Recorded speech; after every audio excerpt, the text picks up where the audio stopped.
hapon mga ka-jeepers. Ano nga ba ang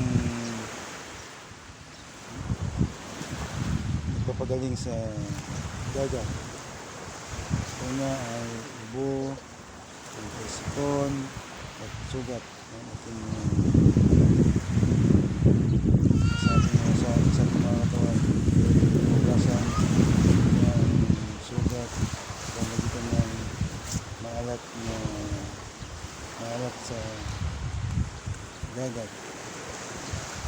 Dahil nung grade 4 pa lang ako na may sugat ako sa paa na sobrang magbanana ay nakagagaling siya sa aking sugat.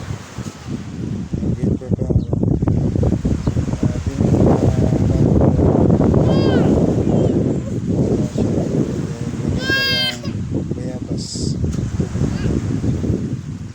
Follow and share.